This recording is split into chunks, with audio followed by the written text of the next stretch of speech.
معزز سامعین کرام،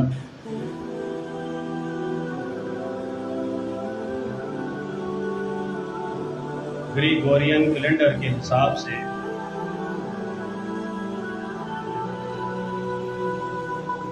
اگست کا مہینہ 8واں مہینہ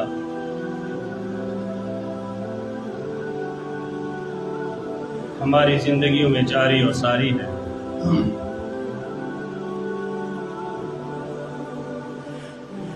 یہ اگست کا مہینہ ہی تھا کہ آج سے 76 سال پہلے سن 1947 میں دنیا کے نقشے کے اوپر ہمارا ملک پاکستان بھارت وجود میں آیا۔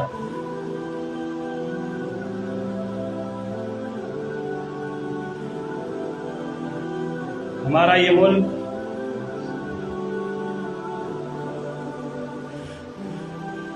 جو کہ قائد اعظم کی محنت سے عالمی سطح پر پاکستان کا کیس لڑنے کی وجہ سے حاصل ہوا۔ ملک پاکستان علامہ اقبال رحمت اللہ علیہ نے مسلمانوں کے لیے الگ ریاست کا ایک خواب دیکھا تھا، جس کی بدولت سن 1930 میں الہ آباد میں مسلم لیگ کے اجلاس میں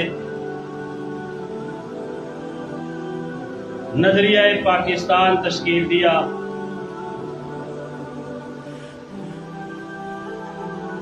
خود تو سن 1938 میں وفات پائی، لیکن آنے والے مسلمانوں کے لیے الگ پاکستان، نظریہ پاکستان لوگوں کو دلوں میں اجاگر کر کے گئے، اور جس پاکستان کا نام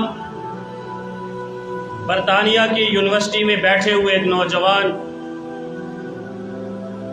جس کا نام چودھری رحمت علی، انہوں نے تجویز کیا کہ جس ملک کے لیے قائد اعظم کیس لڑ رہا ہے، علامہ اقبال نے نظریہ پیش کر دیا ہے، اس ملک کا نام ملک پاکستان ہو، جس کی وجہ سے بعد میں جب معاملات آگے بڑھے تو اس ملک کا نام ملک پاکستان ہی رکھا گیا۔ جس ملک کو حاصل کرنے کے لیے ہمارے بزرگوں نے اپنی جانوں کی قربانی پیش کی، جس ملک کو حاصل کرنے کے لیے ہماری ماؤں نے اپنے بچوں کے گلے کٹوائے، جس ملک کو حاصل کرنے کے لیے اسلامی بہنوں نے اپنے سہاگ اجاڑے، اپنے بچوں کو یتیم کروایا، یہ ملک پاکستان ہمیں آسانی کے ساتھ پلیٹ میں رکھ کر نہیں دیا گیا، بلکہ کئی روز کی محنت کے بعد، کئی شہداء کی قربانیوں کے بعد، جن شہداء میں مردوں کے ساتھ ساتھ بوڑھی عورتیں بھی، جوان بچیاں بھی، چھوٹے معصوم بچے اور بچیوں کا خون بھی شامل ہے۔ یہ ملک پاکستان کیوں حاصل کیا گیا تھا کہ مسلمانوں کے ذہن میں ہمارے اکابرین اور بزرگوں نے یہ تہیہ کر لیا تھا کہ ہم نے انگریزوں سے آزادی حاصل کرنی ہے، ہم نے سکھوں سے، ہندوؤں سے، دہریوں سے الگ تھلگ رہنا ہے۔ کیوں؟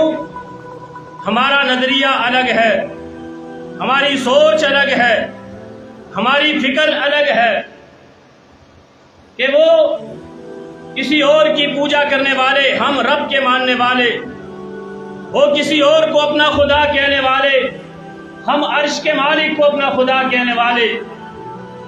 اس وجہ سے ملک پاکستان کو آزاد مملکت اسلامی جمہوریہ پاکستان کے نام سے حاصل کیا گیا۔ اور آپ دیکھیں، آزاد رہنا، آزادی کی زندگی گزارنا ہم انسانوں کی فطرت میں رکھا گیا ہے۔ انسانوں سے ذرا ہٹ کر آپ جانوروں اور پرندوں کی طرف بھی جائیں تو ان کی فطرت کے اندر بھی ہے کہ کوئی جانور، کوئی پرندہ قید میں رہنا اپنے آپ کو پسند نہیں کرتا، کہ ہم آزاد ہوں، ہمیں کھلا چھوڑ دیا جائے، ہم اپنی مرضی کے ساتھ زندگی گزاریں، کھائیں پیئیں، جہاں مرضی ہے جائیں، جہاں مرضی ہے سو جائیں۔ آزادی کی اہمیت جہاں انسانوں کے پاس ہے وہاں باقی مخلوقات کے پاس بھی ہے۔ آپ کسی چھوٹے سے بلی کے بچے کو قید کر کے دیکھیں نا، ایک کمرے میں بند کریں، پنجرے میں اس کو بند کریں، کس طرح وہ تڑپے گا، بلبلائے گا، کبھی دائیں بائیں بھاگے گا، کبھی پنجرے کو ٹھوکریں مارے گا کہ مجھے یہاں سے باہر نکال کے آزاد کیا جائے، میں آزاد رہنا پسند کرتا ہوں۔ انسان تو بالاولیٰ آزادی کو پسند کرتا ہے، اور تو اور بعض دفعہ آپ کو پتا ہے انسان کی یا جانوروں کی، پرندوں کی فطرت میں ہے آزادی، لیکن بعض دفعہ اس جانور کو، پرندے کو پتا ہے کہ میں جب آزاد ہو جاؤں گا میرے لیے نقصان کا باعث ہے۔ کوئی چھوٹا پرندہ ہے، طوطا ہے، کوئی چڑیا ہے، کوئی اور جانور ہے، مجھے باہر میں نکلوں گا تو مجھے بڑا جانور کھا جائے گا، مجھے بڑا پرندہ کھا جائے گا۔ حالانکہ قید رہنا اس کے لیے آسان ہے، قید رہنا اس کے لیے فائدہ مند ہے، اس کے باوجود بھی آزادی کی طلب میں ہے۔ آزادی مرد کی ہو یا عورت کی ہو، عورت بھی آزاد رہنا چاہتی ہے کہ ہمیں آزاد کر دیا جائے، چھوڑ دیا جائے، بے مہار کر دیا جائے، کوئی ہمیں نہ پوچھا جائے۔ لیکن اسے معلوم نہیں کہ جو آزادی عورت چاہتی ہے اگر اس کو وہ دی جائے تو دنیا کے اوپر، زمین کے اوپر فتنہ اور فساد، لڑائی اور جھگڑے کے علاوہ کچھ بھی پیدا نہیں ہوگا۔ کہنے کا مطلب یہ ہے کہ آزادی ہر ایک کی فطرت میں ہے۔ ہم نے بھی آزاد ملک حاصل کیا آزاد رہنے کے لیے، اور آزادی کی اہمیت کا آپ اندازہ سنن نبی داؤد کی حدیث 2675 نمبر ہے۔ پیارے پیغمبر علیہ الصلوۃ والسلام کے ایک صحابی سفر سے واپس آ رہے ہیں، رستے میں تھوڑی دیر ٹھہرنے کے لیے، آرام اور سکون کے لیے پڑاؤ ڈالا گیا۔ ایک صحابی پاس ہی درخت کے اوپر موجود چڑیا کے گھونسلے سے اس کے 2 بچوں کو اٹھا کر اپنی چادر میں گود میں ڈال دیتے ہیں اور صحابہ کے ساتھ اپنے سفر کو شروع کرتے ہیں۔ ان کی ماں دیکھ رہی ہے میرے بچوں کو قید کیا گیا، میرے بچوں کی آزادی سلب کر لی گئی، اب یہ چڑیا اپنے بچوں کی آزادی کی خاطر اس صحابی کے سر کے اوپر منڈلاتے ہوئے پیچھا کرتی ہے۔ اللہ کے رسول کو درمیان رستے میں بات معلوم ہوتی ہے۔ پیارے پیغمبر علیہ السلام اس چھوٹی سی ننھی چڑیا کو دیکھ کر